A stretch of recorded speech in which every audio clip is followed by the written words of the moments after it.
Praise the lord. अजीजों, मूसा ने अपनी समस्याओं का एक आसान मार्ग ढूंढने की कोशिश की थी जब वो परमेश्वर के ठहराए हुए समय से परे हटा। उसने एक मिस्री की हत्या की और इस हत्या का एक गवाह था, इसलिए वो जंगल में भाग गया छुपने के लिए। इससे पहले कि परमेश्वर मूसा को वादे के देश में आगे बढ़ने को कहते, उन्होंने मूसा से कहा कि वापस मिस्र जाए। यदि हम देखें निर्गमन की पुस्तक 3 बाब उसकी 1 और 10वीं आयत में परमेश्वर का वचन इस प्रकार कहता है, मूसा अपने सुसर यित्रो नामक मिद्यान के याजक की भेड़ बकरियों को चराता था और वह उन्हें जंगल की पश्चिमी और हेरोब नामक परमेश्वर के पर्वत के पास ले गया। इसलिए मैं तुझे फिरौन के पास भेजता हूं कि तू मेरी इजरायली प्रजा को मिस्र से निकाल लाए। मेरे अजीजों, परमेश्वर वापस मूसा को उन्हीं लोगों के पास भेज रहा है जिन्होंने उसे नकारा था और बेदखल किया था। उसके अपने लोगों ने उसका मजाक उड़ाया था और कहा था, तुझे किसने हम पर हाकिम और न्यायी ठहराया है। मूसा शायद वापस जाने को उत्साहित नहीं था कि जाकर मिस्र में अपनी समस्याओं का सामना करता। मेरे अजीजों, परमेश्वर हमेशा हमें शारीरिक रूप से उस जगह जाने के लिए नहीं बुलाता जहां हम जा चुके हैं, पर यदि उदाहरण के लिए हमें कठिनाइयां आ रही हैं किसी बॉस की अधीनता स्वीकार करने में, जिसका एक विशेष व्यक्तित्व है, परमेश्वर शायद हमें किसी और के साथ काम करते रहने का बुलावा दे रहा है जिसका भी वैसे ही व्यक्तित्व है, बिल्कुल पुराने बॉस की तरह। जब तक कि परमेश्वरीय, जिसे बोल सकते हैं कि तरीके से हम उस स्थिति पर काबू ना पा लें। मेरे अजीजों, परमेश्वर नहीं चाहता कि हम भागते रहें। वो चाहता है कि उनमें शांति पाने के लिए हम अपने भय और निराशाओं का सामना करें। यदि हम देखें 1 राजा और उसकी 19वीं आयत में एलिया भाग रहा था जब परमेश्वर ने उससे कहा कि जाओ वो काम खत्म करो जो उन्हें खत्म करने के लिए कहा गया था। जब योना अपनी समस्याओं से भाग रहा था तो उसे अपने आप को वेल मछली के पेट में पाया। जब परमेश्वर ने उसे वेल मच्छी के पेट से छुड़ाया तो उसने कहा कि वापस वो नीनवे शहर को जाए और लोगों को उसका प्रचार करे। योना अध्याय 1 से 3 में हम देख सकते हैं। मेरे दोस्तों, यदि हम अपनी खुद की समस्याएं बिना परमेश्वर के अनुमति मांगे सुलझाना चाहें तो हम और बड़ी मुश्किल में पड़ सकते हैं। सारा ने यही, जिसे बोल सकते हैं कि किया था, जब उसने अपने पति अब्राहम को मना लिया कि वो उसकी दासी हाजिरा से बच्चा उत्पन्न करे, बजाय इसके कि उस बच्चे की प्रतीक्षा करे जिसका वादा परमेश्वर ने उससे किया था। अंत में हाजिरा भाग खड़ी हुई बर्ताव के कारण, पर परमेश्वर के दूत ने उससे कहा, अपनी स्वामिनी के पास लौट जा और उसके वश में रह। और उसने उसको वादा किया, यदि उसने उसकी आज्ञा मानी तो वो उसके वंश को बहुत बढ़ाएगा और आशीष देगा। मेरे अजीजों, परमेश्वर शायद आपसे भी यही कह रहे हो कि अपनी निराशा और पीड़ा वाले स्थानों पर वापस जाओ और उस द्वार से उन्हें गुजरने दो, विजयी जीवन की ओर ले जाने दो। भावनात्मक चंगाई के उसके न्योतों से भागिए नहीं। लोगों का अपनी समस्याओं से भागना आम बात है क्योंकि वे अपने कार्यों के लिए जिम्मेदारी नहीं लेते। ज्यादातर लोग आसान मार्ग की तलाश में रहते हैं बजाय सही मार्ग ढूंढने के। कुछ लोग शारीरिक तौर पर अपनी समस्याओं से भागते हैं, एक शादी से दूसरी शादी पर या एक नौकरी से दूसरी नौकरी। कुछ लोग मानसिक तौर पर अपनी समस्याओं से भागते हैं, ड्रग्स और शराब के इस्तेमाल द्वारा। पर समस्याएं उन्हें टालने से गायब नहीं होती। हर चुनाव जो हम करते हैं उसके नतीजे होते हैं। यदि हम चुने कि कभी घर साफ नहीं करना तो इसके द्वारा चीजें बर्बाद हो जाएंगी।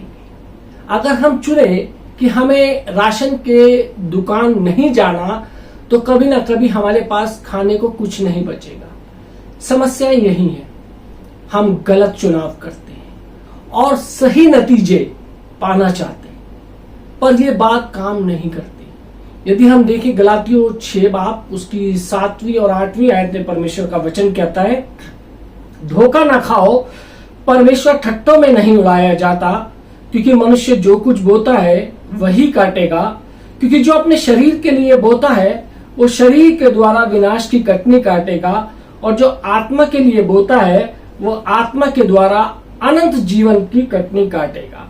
हम भले काम करने में साहस ना छोड़े, क्योंकि यदि हम ढीले ना हो तो सही समय पर कटनी काटेंगे। मेरे अजीजों, यदि हम धार्मिकता का रास्ता चुने तो हम इसके नतीजे, हम उन समस्याओं का चक्र तोड़ सकेंगे जो हमारे विरुद्ध आती हैं। कुछ लोग बहाने बनाकर समस्याओं से भागते हैं जब परमेश्वर उनसे किसी चीज का जवाब मांगने की कोशिश करता है। वो बहाने बनाते हैं ये कहते हुए, मैं ये व्यवहार इसलिए कर रहा हूं क्योंकि मेरे पूरे जीवन भर मुझसे गलत व्यवहार हुआ है। एक बहाना एक ऐसा कारण है जो झूठ से भरा होता है। बहानों से समस्या यही है कि जब तक हम उनका सहारा लेते रहेंगे हमें परिवर्तन नहीं मिलेगा। यीशु ने एक ऐसे व्यक्ति की कहानी सुनाई लूका 14 में, जिसने एक महाभोज की तैयारी की थी और बहुत से मेहमानों को आने का न्योता दिया था, पर एक के बाद एक वो बहाने बनाते गए कि वो क्यों नहीं आ सकते। पहले वाले ने कहा कि वो इतना व्यस्त है कि अपनी जमीन के कामों में जो उससे अभी अभी खरीदी है। दूसरे ने बहाना बनाया कि उसने बैल खरीदे हैं, इसकी जांच होनी जरूरी है। एक और ने कहा कि वो इसलिए नहीं आ सकता क्योंकि अभी अभी उसका विवाह हुआ है।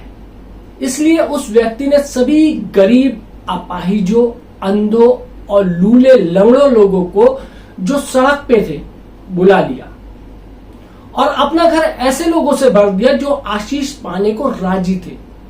वे बहाने बना रहे थे। उन्होंने कभी उस महाभोज को चखने का मौका नहीं मिला जो उनके लिए बना था। मेरे अजीजों, एक और तरीका है कि कैसे लोग समस्याओं से भागते हैं। वो ये कि हर चीज जो गलत है वो दूसरों का दोष है। आदम ने हव्वा पर दोष लगाया, उस वर्जित फल को खाने के लिए उसने परमेश्वर पर भी दोष लगाया कि उन्होंने ये स्त्री उसे दी, जबकि हव्वा ने सांप पर दोष लगाया कि उसे भटकाया गया। इजरायलियों ने मूसा पर दोष लगाया अपनी उस मुसीबत के लिए कि वो उन्हें वहां जंगल में मरने के लिए ले आया है और वापस मिस्र जाने की विनती की जहां गुलामी में रहते थे। निर्गमन 14 बाब उसकी 10 से 12 आयत में हम इस वचन को पढ़ सकते हैं। मेरे अजीजों, हम अपनी समस्याओं के लिए दूसरों पर दोष लगाना शुरू कर देते हैं। यदि हम देखें मत्ती 7 बाब उसकी 3री आयत में परमेश्वर का वचन कहता है, तू क्यों अपने भाई की आंख के तिनके को देखता है और अपनी आंख का लट्ठा तुझे नहीं सूझता। मेरे अजीजों, हमें यहां बहुत ज्यादा आजादी मिली हुई है, पर यह स्वयं अपने बारे में सच्चाई का सामना करने से परमेश्वर हमें दिखाता है कि हमारा रवैया खराब है और हमारी समस्या सुलझेगी नहीं जब तक हम उसे बदलेंगे नहीं। बदलने में दुख होता है, पर हमें उसका सामना करना है जो परमेश्वर हमारे सामने प्रकट करेगा। हम तभी मुक्त हो सकते हैं जब सच्चाई सुने और वो करें जो परमेश्वर हमसे करने को कह रहे हैं। उदाहरण के लिए, यदि परमेश्वर आपसे कहता है कि तुम में ईर्ष्या, जलन की समस्या है, यदि तुम इसे नहीं निपटोगे तो तुम लगातार आशीषों से वंचित रहोगे। आपको खुशियां मनानी शुरू करनी है, जबकि दूसरे लोगों के साथ अच्छी बातें होती हैं। वो जो भी कुछ है जो आपको बंधन में बांधे है उसका सामना सच्चाई से करना है, इससे पहले कि आगे बढ़ो। लोग अपनी समस्याओं से यह कहकर भी भागते हैं कि वो व्यस्त हैं। हम इतना व्यस्त हो जाते हैं कि चर्च का काम भी नहीं करते और परमेश्वर की ओर से सुनने के लिए भी हमारे पास समय नहीं है। पौलुस ने प्रार्थना की कि हम कलीसिया उस बात का अनुमान लगा सके जो महत्वपूर्ण है। फिलिपियो 1 उसकी 9वीं और 10वीं आयत में परमेश्वर का वचन कहता है, मैं ये प्रार्थना करता हूं कि तुम्हारा प्रेम ज्ञान और सब प्रकार के विवेक सहित और भी बढ़ता जाए, यहां तक कि तुम उत्तम से उत्तम बातों को प्रिय जानो और मसीह के दिन तक सच्चे बने रहो और ठोकर ना खाओ। मेरे अजीजों, हमें ये जानना जरूरी है कि किसे हाँ करनी है और किसे इनकार करना है। मुझे सीखना पड़ा कि ना कैसे कहनी है, क्योंकि मैं चाहता हूं परमेश्वर के दिए हर दिन का फायदा उठाऊं जो इस जीवन में अब बाकी रहा है। कई बार जो अच्छा दिखता है वो उस बेहतर बात का शत्रु है जो आने वाली है। विलंब करना एक और आम तरीका है। समस्याओं से भागने का हम बहाना बनाते हैं, दूसरों पर दोष देते हैं और कहते हैं कि हम बहुत व्यस्त हैं, और इस तरह हम कुछ चीजें टाल देते हैं जो परमेश्वर ने हमसे कही। हम सोचते हैं कि हम इन्हें बाद में करेंगे, पर वो बात कभी नहीं आती। हम विलंब करते हैं, वैसे ही जैसे यशाया ने हमें चेतावनी दी है। अध्याय 1:23 में हैगे 1 उसकी 2 से 7 आयत हमें बताता है कि उनका क्या हुआ जिन्होंने इस बात को टाला जो परमेश्वर ने उनसे करने को कही थी। यदि हम देखें हैगे नबी की पुस्तक 1 उसकी 2 से 7वीं आयत में परमेश्वर का वचन कहता है कि सेनाओं का यहोवा यूं कहता है, ये लोग कहते हैं कि यहोवा का भवन बनाने का समय नहीं आया। फिर यहोवा का यह वचन हैगे भविष्यवक्ताओं के द्वारा पहुंचा, क्या तुम्हारे लिए अपने छत वाले घरों में रहने का समय है, जबकि यह भवन उजाड़ पड़ा है। इसलिए अब सेनाओं का यहोवा यूं कहता है, अपनी चाल चलन पर ध्यान करो। तुमने बहुत बोया परंतु थोड़ा काटा, तुम थोड़ा खाते हो परंतु पेट नहीं भरता, तुम पीते हो परंतु प्यास नहीं बुझती, तुम कपड़े पहनते हो परंतु गर्माते नहीं, और जो मजदूरी कमाता है वह अपनी मजदूरी की कमाई को छेद वाली थैली में रखता है। सेनाओं का यहोवा तुमसे यो कहता है, अपने अपने चाल चलन पर सोचो। मेरे अजीजों, हमें अपने आप को प्रेरित करना है कि वो करे जो परमेश्वर हमसे करने को कहता है। तब करे जब वे हमसे करने को कहता है। सुलेमान ने लिखा है सबोपदेशक 11 उसकी 4वीं आयत में कि जो वायु को ताकता रहेगा, यानी परिस्थितियों को बदलने का इंतजार करेगा, वो बीज ना बोने पाएगा, और जो बादलों को देखता रहेगा वो लवाने पाएगा। मेरे अजीजों, यदि आप अपनी परिस्थितियों को ही देखते रहे तो आप उसे टालते जाएंगे जो परमेश्वर आपसे करने को कह रहा है। शायद वो समय बहुत ही खराब समय लगे उसे करने को जो परमेश्वर कह रहा है। इस पर अब अभिषेक है। यदि परमेश्वर ने ये आपसे करने को कहा है, मेरे अजीजों, अपनी समस्याओं से भागने में ही समय गंवाना जो है वो अच्छा नहीं है।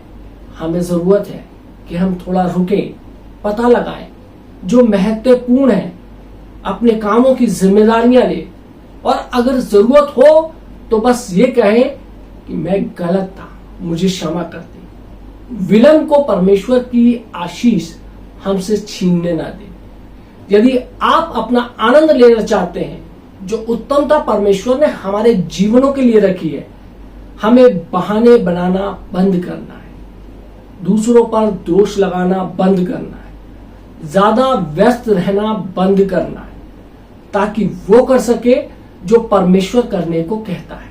शायद वो हमसे कहे कि मदद करो, प्रार्थना करो, क्षमा करो या कुछ और, पर जो कुछ भी हो, पर हमें सीखना है कि हम कैसे वो इंसान बने जो परमेश्वर को सुनते हैं और जल्दी अमल करें। जब वो हमसे बात करे, मुक्त हुए और धर्मी बने। मेरे अजीजों, यीशु मसीह ने अपना जीवन दे दिया ताकि हमें धार्मिकता मिल सके, या जैसा मैं बताना चाहूंगा, धर्मीपन, धार्मिकता उन सब के लिए है जो ये विश्वास रखते हैं। यदि हम देखें रोमियो 3 बाब और उसकी 22वीं आयत में परमेश्वर का वचन कहता है, अर्थात परमेश्वर की वो धार्मिकता जो यीशु मसीह पर विश्वास करने से सब विश्वास करने वालों के लिए है, क्योंकि कुछ भेद नहीं। मेरे अजीजों, यीशु के बारे में बताते हुए पतरस ने लिखा है, वह आप ही हमारे पापों को अपनी देह पर लिए हुए क्रूस पर चढ़ गया, जिससे हम पापों के लिए मर के धार्मिकता के लिए जीवन बिताए। मेरे अजीजों, हम परमेश्वर द्वारा रचे गए हैं ताकि अपने बारे में धर्मी और अच्छा महसूस करें, पर शैतान चाहता है कि सब अपने विषय में खराब और बुरा और बहुत बुरा महसूस करें।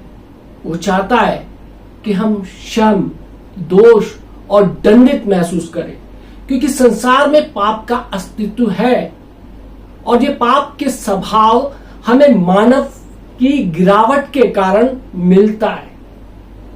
हम हर बात जिसे बोल सकते हैं कि सही नहीं कह सकते।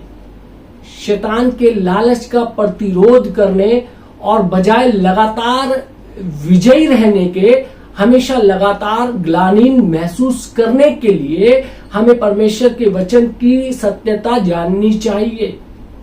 जब यीशु को अपना उद्धारकर्ता स्वीकार करते हैं, हम परमेश्वर के साथ धर्मी ठहराए जाते हैं, क्योंकि वह हमें धार्मिकता का उपहार प्रदान करता है और हमें ये विश्वास पाते हैं कि हम अपनी संपूर्णता और भले कामों के कारण परमेश्वर में धर्मी नहीं ठहराए जाते, हम धर्मी समझे जाते हैं, क्योंकि हम यीशु मसीह में विश्वास करते हैं। मेरे अजीजों, यदि हम देखें 2 कुरिन्थियों 5 बाब और उसकी 21वीं आयत में प्रेरित पौलुस हमें बताते हैं कि परमेश्वर ने हमारे लिए क्या किया, कि जो पाप से अज्ञात था उसी को उसने हमारे लिए पाप ठहराया, कि हम उसमें होकर परमेश्वर की धार्मिकता बन जाए, अर्थात कि हम उसके साथ जोड़े जाएं, धार्मिकता का उदाहरण बने जो हमें बनना चाहिए, परमेश्वर से सही रिश्ता रखकर उसकी मान्यता और स्वीकृति पाए, उसकी भलाई की कृपा से। मेरे अजीजों, परमेश्वर ने अपने पुत्र को इस संसार में हमारा उद्धार करने को भेजा, अर्थात कि वो हमें शैतान के चुंगल से आजाद करे और हमारे को वापस खरीद सके। हम दाम देकर छुड़ाए हुए लोग हैं। परमेश्वर ने हमारे को मुक्त किया धार्मिकता के लिए, शर्म और दोष और दंड के लिए नहीं। हम मुक्त किए हुए लोग हैं, आजाद किए हुए लोग हैं। हमने अपने जीवन को शर्म में नहीं बिताना है, हमने अपने जीवन को निराशा के अंदर नहीं बिताना है। शैतान हमसे यही चाहता है कि हम निराशा में अपना जीवन बिताएं और अपने आप को दोष भावना के अंदर ग्रसित कर लें, लेकिन परमेश्वर हमारे को चाहता है कि हम एक आजाद और एक हंसमुख जीवन जिए। यदि हमारे जीवन के अंदर कुछ आज ऐसी समस्याएं हैं तो उनसे भागने की बजाय उनका सामना कीजिए। परमेश्वर आपसे उन सब चीजों का सामना करने के लिए कहता है जो चीजें आपको विचलित कर रही हैं, जो चीजें आपको परेशान कर रही हैं। परमेश्वर आप सबको आशीष दे, आमीन। आइए हम दुआ मांगे। महान सामर्थ्य पिता परमेश्वर, धन्यवाद देते हैं आज के सुंदर वचन के लिए। परमेश्वर प्रभु जी, हम परमेश्वर आपकी आवाज को सुनने वाले हो सके और आपके पीछे चलने वाले हो सके। हमारे जीवनों पे प्रभु जी आपका अनुग्रह और आपकी आशीषों की परमेश्वर, हम संसारिक आवाजों को ना सुनते हुए बल्कि परमेश्वर प्रभु जी आपकी आवाज को सुनने पाए परमेश्वर, और जो आप हमारे जीवन में नया परिवर्तन लाना चाहते हैं हम उसकी ओर आगे बढ़ने पाए। हमारे जीवनों को परमेश्वर आप परमेश्वर अनुग्रहित कीजिए, आशीष में कीजिए। यदि जीवन में हमारे कोई समस्याएं, दुख है, मुसीबत है, परेशानी है प्रभु जी, आज तमाम वो दुख, मुसीबत, परेशानियां, वो दोष भावना, वो श्रम, जो सब कुछ शैतान की ओर से दिया गया है, वो सारी की सारी चीजें नेस्तो नाबूद की जाए। परमेश्वर आज हम आपसे विनती करते हैं कि परमेश्वर जिन लोगों ने प्रभु जी ये वचन सुना है, ये वचन उनकी आध्यात्मिकता के लिए लाभकारी हो। ये वचन ज्यादा से ज्यादा लोगों तक पहुंचे, ताकि परमेश्वर इस वचन के माध्यम से परमेश्वर वो अपने आप को परमेश्वर सुचारू रूप से परमेश्वर तेरे समीप ला सके और अपने जीवन को सुचारू रूप से तुझको समर्पित करने पाए। इस वचन के तमाम सुनने वालों को प्रभु जी आपकी आशीष, यीशु मसीह के नाम से आमीन।